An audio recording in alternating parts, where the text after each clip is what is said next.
figure out exactly what that means. He's no dummy, he knows how God works. And it begins this interesting dialogue too. It says in verse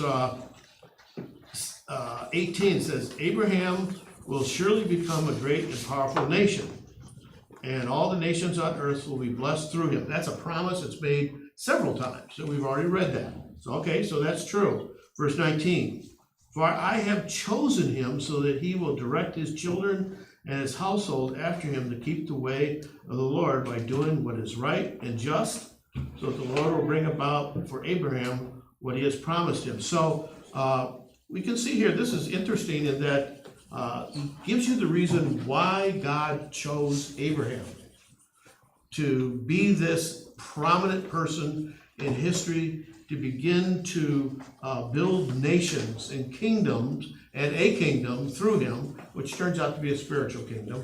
But why does he choose Abraham? He has a very specific reason there, he says.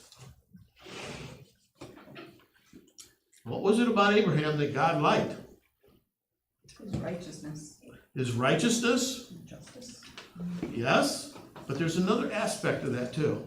Passing down the inheritance, What do you mean by that? Explain that. being righteous and following God's ways. Yeah, He will direct his children what does that mean? in the way of the Lord. Okay, how do you direct your children? What does the word direct mean? Teach, Teach? bring up Lead. the right. Lead. Example. Set an example, lead. And when you hear the word direct, it sounds like, you know, it's Push. just, yeah, it can imply the word push a little bit. I don't want to use the word force, but most parents, when they teach their kids stuff, a lot of times it's, this is the way it is, you know, you need to do this. And Abraham was picked because he had this quality about him that he would do this very thing. Yeah? My version says command his children, Oh, okay. so not a suggestion. Yeah. No, it's a forceful, more like, this is the way it's gonna be, I'm the head of the household. sort of Yeah. thing. So why is this important feature about Abraham's personality important for God's future plans for this spiritual nation? There's a very direct connection here. He's steadfast, like he's steadfast, solid, just unwavering. He is. What else? There's something else to this. Well, That's what the God's, Lord promised. yeah, his end plan is a spiritual nation. Right. And so if Abraham goes off course and the next generation goes off course and goes off course, then it's not going to be a spiritual nation unless there's, reawakening at some Yes. point. The plan is going to fail. Yeah. So it's just like even the New Testament too. Christians are directed to build our spiritual kingdom that the Lord, this ministry God has given us, by being what? Evangelistic, right? Peter? Yeah, I don't think God chose Abraham because he was such a great man. I think he chose him because he could be, given his relationship with God. Well, I that, think there's a difference. yeah, that's true. I think that's true for all people. Yeah. That he had that capacity to be that way. Although God has a little bit different perspective than we do because he knows the future. He knows exactly what Abraham's going to do. Abraham can see the future Abraham just like, or God can see the future of Abraham just like he can see us in this room right now and see Abraham at the time that we're talking about. I mean, when you're a timeless being, you can certainly do that. And that'll give you a headache if you think about it too much. But he will direct his children and his household after him so that his spiritual kingdom can be built. That's why he chose him in the first place, because he knew Abraham had this capacity or this ability to pass it on to his family. And then his family members would pass it on. And that's how most of the lineage of Abraham, with Abraham, Isaac, Jacob, we can see that there are certain individuals that are chosen in the family line because they would extend the kingdom that God had in mind to keep going forward with this. So, and now another fact I want to bring out too is who wrote these chapters that we've been studying in Genesis, chapters 1 through 18 up to this point? Who wrote this, actually wrote it down for posterity to see it, for us to read it today? Believed to be Moses. right? Yeah, there's a very strong belief that it was Moses who actually wrote this down, and he was inspired by God to do that. As a matter of fact, did Moses not only wrote these first 18 chapters, what else did Moses write? He wrote the entire first 5 books of the Bible, with the exception perhaps of after he passes in Deuteronomy, and it's thought that Joshua wrote the rest of Deuteronomy. Right, and what are those first 5 books typically called? There's a name for it. Yeah, the Pentateuch, which is the first 5 books of the Bible. So Moses is given credit for writing all 5 of those books and putting that information all down for all of us to see in this time and in this age. So, so Moses wrote the book of the law, writing it down, which is often what the Old Testament is referred to. The first 5 books is called the book of the law. And all of God's laws are codified, which means what? By Moses. Moses codified the law. What does that mean?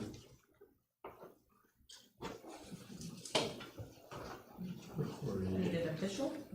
Kind of. Recorded it. Recorded it. That's another way of saying officially recorded it, so that it's there for all mankind to see. So on Mount Sinai was the beginning of that with the 10 Commandments, that he did all that. So now I got another question. This might be a little harder to figure out though. You can also notice here, and in one other place too, we're gonna make note of this. Turn over to Genesis 26, verse 5. Because remember it says, in where we just looked at here too, notice he said he has chosen him to direct him and keep his family after his way. And by doing this, he will do what is right and just.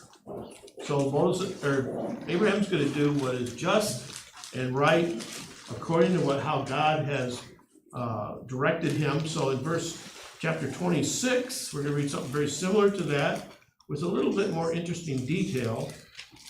Chapter 26, beginning in verse 4, it reads, I will make your descendants as numerous as the stars in the sky. Okay, he's already told them that before. And I'll give them all these lands, and through your offspring, all nations on earth will be blessed, because Abraham obeyed me and kept my requirements, my commands, my decrees, and my laws. So Isaac stayed in Gerar. So I'll read that again. Because Abraham obeyed me and kept my requirements, my commands, and my decrees. So when we look at that statement, along with what we just read in 18, when Moses wrote the book of the law, hundreds of years later, and I mean hundreds and hundreds of years later, was the law something that was brand new that Moses wrote, that nobody had ever heard of before, that was written on Mount Sinai? Was that the first time people say, oh, there's God's laws? Never seen that before. That the first time that they were exposed to what God's law was? When Moses wrote it down in the Pentateuch? It's the first time that we see it officially recorded and stated. All right. So if that's true, when you look at this where it says, when he says that, or Abraham, he says, obeyed his laws, his requirements, and his commands, where is that book at? That lists all those laws, commands, and requirements. Where's that book at so we can see it? Is it in Genesis? Where is all these rules and commands written down? Well, it takes us back to the garden, or shortly after the garden, right, where Cain and Abel, one had a perfect sacrifice, the other one did not. We speculate that perhaps that it had been indicated to them what a good sacrifice was, and was not recorded, or God has placed within each of us a compass that leads us to follow him and to do what's right, called a conscience. And most of the scholars have said just what you said. There's a lot of speculation. I think it's more than speculation, but there's a lot of discussion concerning how in the world did Abraham know about all these laws, because the world's been in existence in Genesis at this point for a couple thousand years already. How did Moses know what all these laws were? How, it wasn't written down like the Ten Commandments was it? It could have been, It could have been, but we don't know. we don't know, There's no record of it. right?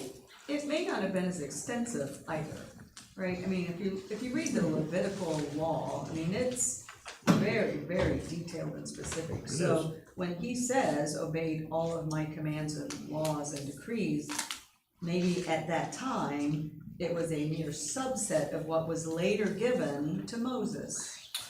I think there's some truth to that. Yeah, a lot of the Levitical laws had to do with what happened coming out of Egypt. The Passover, the various feasts. Those weren't all present. Yeah, there's certainly additions that Moses added in, correct? There's a lot of other information added. A lot of the cultures at that time had their own version of a moral law that they Okay. would publish. They did. Yeah. But the most commonly, though, explanation for all of this isn't as complicated as we think, because we know that ancient cultures had this thing called orally transmitted laws. What are orally transmitted laws? Very often, back in that day, if families sit around the campfire and you'd have large groups of people, and the elder of the family would often sit around, and what would they talk about? Rights and wrongs, The what? the rights and wrongs. The rights and wrongs. And could you see Abraham sitting around the campfire, telling his family, these are the laws of the Lord, these are the things that the Lord wants us to obey. These are orally transmitted, and they were transmitted from generation to generation to generations orally, spoken through the family, and people were expected to memorize these things, and I'm sure they quizzed the children all the time. And so these all appear to be orally transmitted laws through Abraham, and we can determine where Abraham got a lot of these from. First off, do we know for sure everything God said to Abraham? We can't really know. Remember, even in the New Testament, does it say that everything Jesus did and said was written down? John said if everything were written down, it would consume all of Yes. was awesome. So it wouldn't be surprising to us that there's a lot of things God may have told Abraham that Abraham didn't write down, because later on Moses is the one that wrote it, but he did remember it, and he transmitted this information orally to his family. And at this time, Abraham had a very large group of people that worked with him, and eventually his family grew as a result of that. But there's a lot of people he could teach these laws to. Peter? Yeah, in our society, we used to be about 100% literate, but in Jesus' day, I think it was something like 85% illiteracy Yeah. at that time. So orally transmitted was probably the only way to. Well, and even Deuteronomy speaks to that point, right? It wasn't, you need to give your kids a copy of the Ten Commandments. It's as you walk, as you rise, as you sit, right? It was spoken that you will teach your children this in an oral tradition. Yeah, and they spoke about it a lot. If you even watch the movie The Chosen, they emphasize that point in that series, where you could see the families constantly quoting scriptures from memory. And that is what was done clear back in the Old Testament. They memorized these things, they knew the words, and Abraham certainly passed this on. Genesis tells us also, up to this point, through stories, what was right and what was wrong. And we don't have a written list of laws like a 10 Commandments given to Abraham. We don't have that, but we certainly have quite a few examples up to chapter 18. And even after chapter 18, there's a lot more examples that come out. How many things can you name right off right now that you knew for sure that Abraham would have known what was sinful? Name some things that we've already covered, that the Bible already has talked about, that are sinful, up to this point in the scriptures. I have quite a list.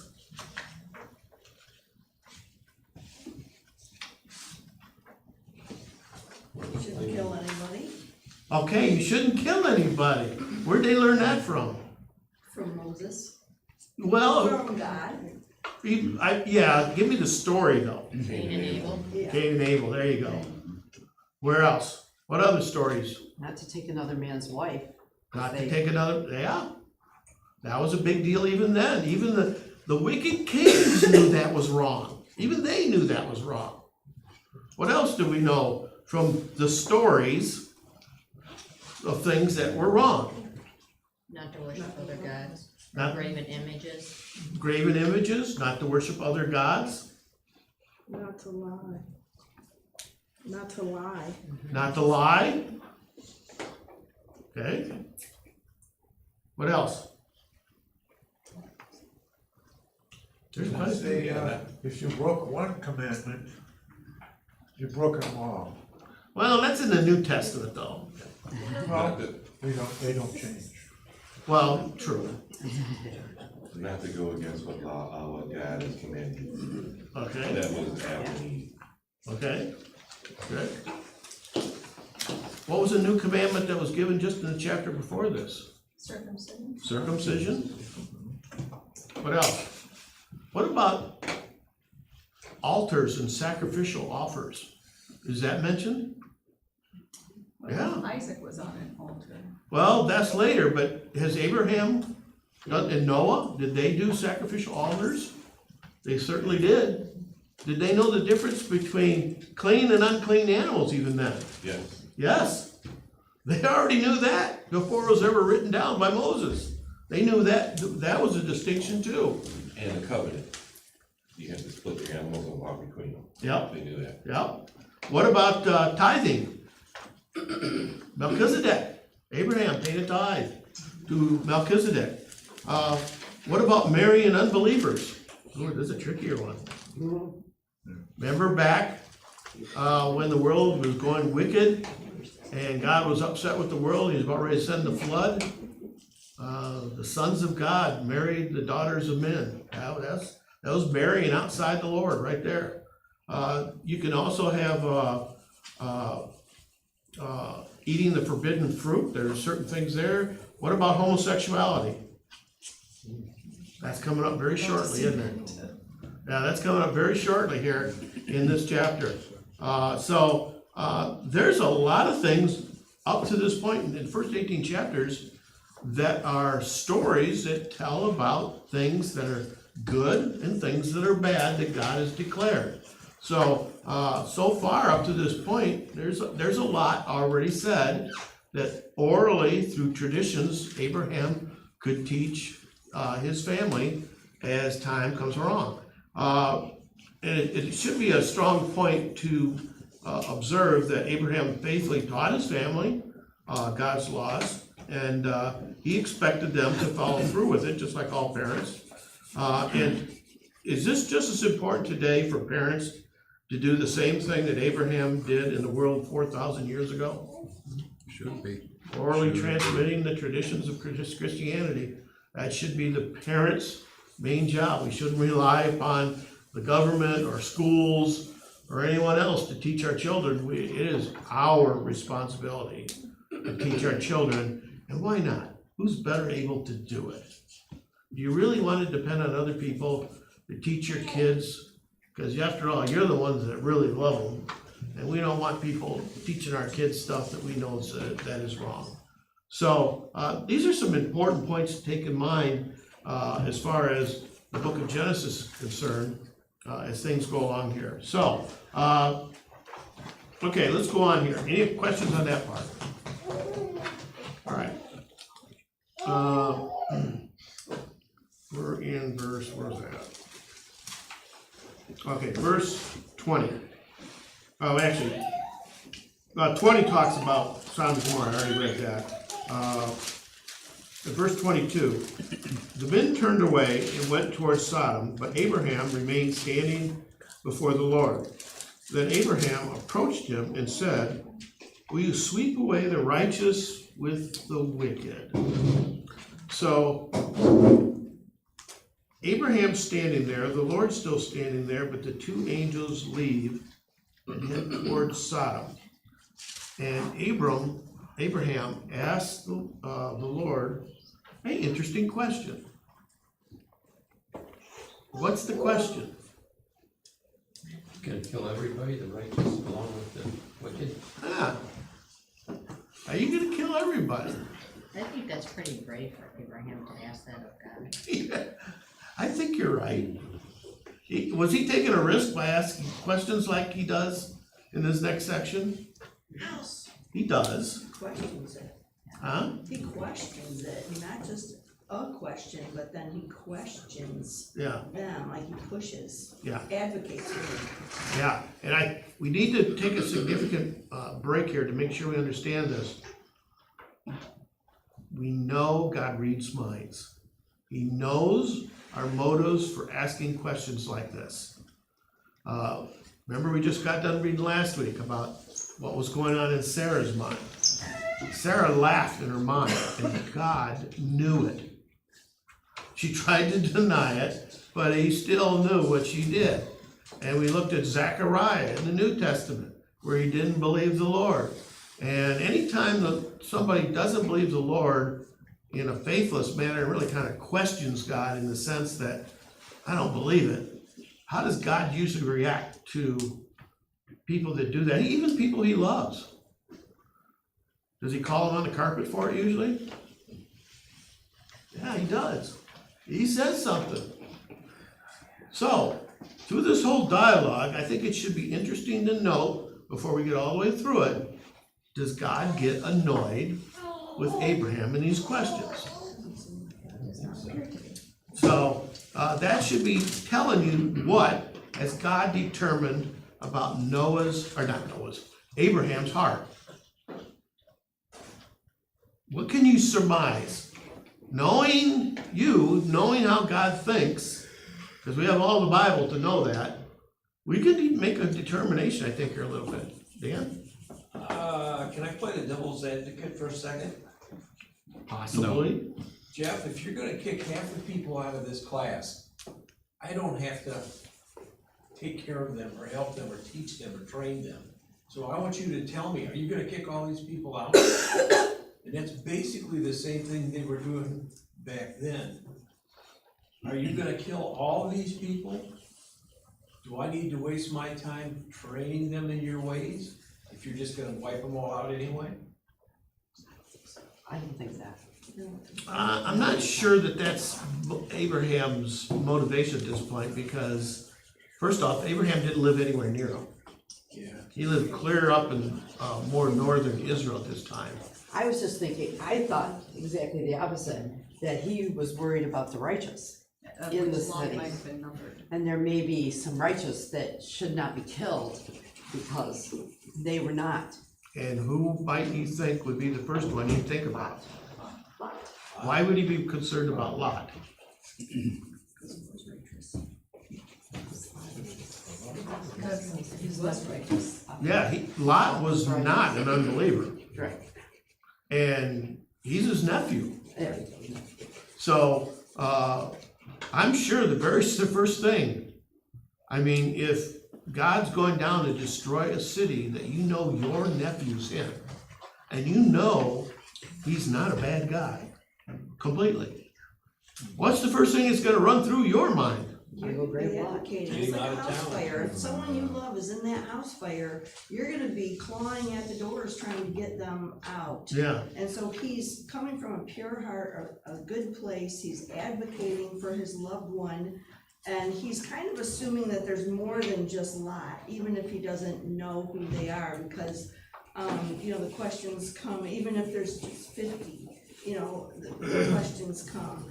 And so he's thinking that there might be more than there actually is, but I feel like he might be desperate here, like desperately advocating, like, kind of maybe even terrorized, like, oh my gosh, this is gonna happen. yeah. Cause he knows God doesn't play around with this stuff. So he's probably fearful. We also see a similar scenario with Moses and the children of Israel when God's had enough, right? I think it's with the golden calf thing, that he's like, I'm just gonna wipe these people out and start again with you. And Moses talks God out of that by saying, what will the nations around think that you've led these people out and now they died in the, so God is to his chosen who aren't trying to save their own skin or for their own advantage, are advocating on behalf of others, he seems to lend an ear. And we can learn a lot of things about God's personality through this whole dialogue. There's some interesting things we can surmise, and let's face it, God wants us to know how he thinks, because he wants to form a relationship with us. So if we think that God is harsh, mean, impatient, and extremely judgmental, how close are you gonna feel towards a person like that? Not very. He wants us to know how he really thinks about things, and through these types of stories, we can see what kind of person God really is, because I think that's a very important point to realize that at this point. So he starts with 50 people, doesn't he? Because the question he asks, are you gonna be the kind of God that just wipes everybody out or not? And that's an important question. So what would cause Abraham, other than Lot, to think that way? Do we think that way in our mind too? And where do we get thoughts like that? Where do they come from inside of us? From our what? Empathy, Empathy, or you can call it the conscience. Compassion, the conscience. Where did we get that from? Your heart. from the Lord. Originally it came from God. God's the one who put the conscience in us in the first place. So for him to ask that question is basically a question prompted by the gift God gave him in the first place, his conscience. And that's why he gave that to us. Peter? Yeah, I mean, we're looking at this passage where God does this to Sodom. And at the same time, the fruit of the Spirit is love, peace. And that's the description of God and the way he deals with us. Yes. He's not expecting us to be better than himself, True. So you've got to sort of balance these two things. Yeah. But Sodom's time had come, it seems. Now, another question too, before we begin going too far into the dialogue. Does God really need to send 2 angels down to know what's really going on in Sodom? I'm glad that you brought that up, because that is the previous verse to where we're right now, and I find that curious. Let's go down and see if it's as bad as I heard. It's like, how can they need to do that? You must not. So, if that's true, I think you're right. Why would God still put that in the dialogue? I'm trying to get you to think like God thinks. If you're God, and you're gonna take this action, do you want human beings to know exactly what you're doing and why you're doing it, especially if you are a compassionate, caring God? He wants you to know why he's doing this stuff and the reasons he has for doing it, because he doesn't want you to think the wrong things about him. So, does he need to go down there and check it out? No. He knows. He's omniscient. He knows everything. He could be there seeing everything in a way that we couldn't even imagine. he needs to be there for Lot's sake in the same way. Yeah, and for Abraham too, both of them. He needs to do that. So he does this also too. There's even an example in the New Testament too, when Jesus raises Lazarus from the dead. And he begins this prayer and he says, Lord, I know you're listening to me, but I said these things because, People around me, huh? people around me need to hear. He wanted the people around to see what Jesus' internal prayer was all about. He wants the people around him to know what he's saying to the Father. And the same thing is going on here too, I think too. God wants us to know what's going on in the internal aspect of his thinking. We can see throughout this whole dialogue that God's personality is really revealed in a lot. And it'll come out as we go too. How does he start off with? How many?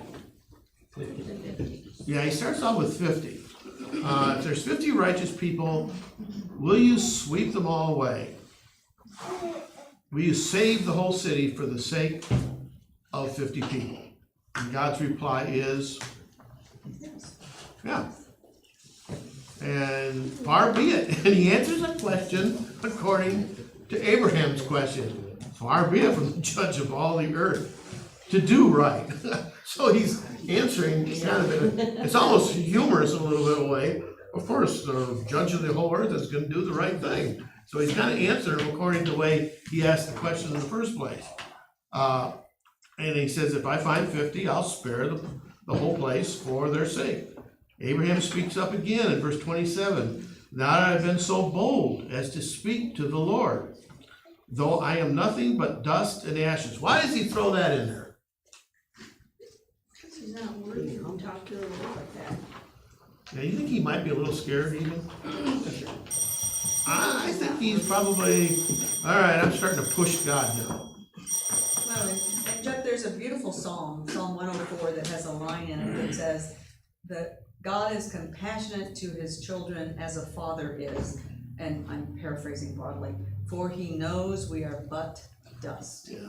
Right, and so I think it's we are so far beneath God, and we are just not immortal, and he is, and so to speak when you're but dust really is lowering yourself and humbling yourself before God. Why is it important that this verse is in the Bible too? What does it do for the rest of the world to see that verse? Well, I think it helps us all understand that we are but dust, and yet we can approach God in humble conversation. Yes.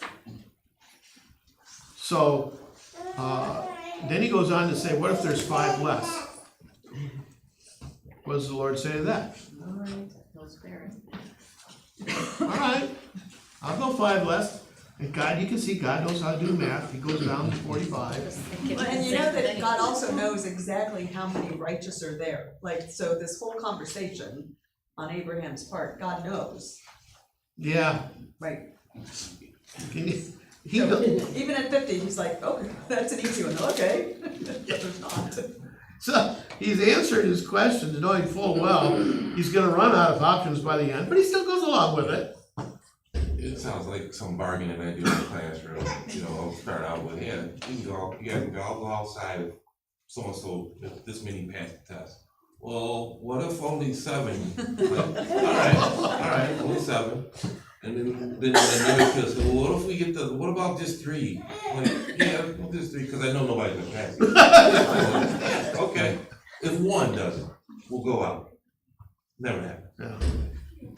That's, But it lets them get to that point where, they know I was fair and I was willing to go through with it if they met the challenge. right? And if they didn't meet the challenge, they knew it was on them.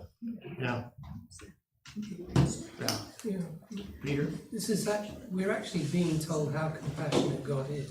We certainly are. Yeah. There's a lot of other attributes you can imply that. Unfortunately, we're out of time. We'll get into the last half of this dialogue, Lord willing, next week, and we'll talk about the very item Peter just brought up. What personality traits can we see about God in this whole dialogue? And I think there's significant understandings we can gain from this.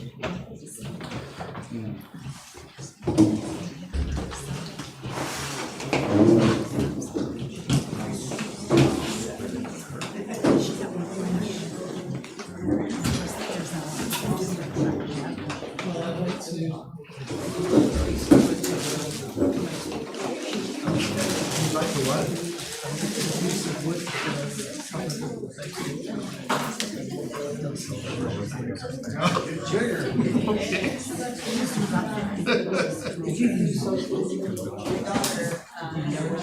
No, it just kind of gradually came on. It'd been hurting for a few months before that, it just slowly got worse and worse and worse, and way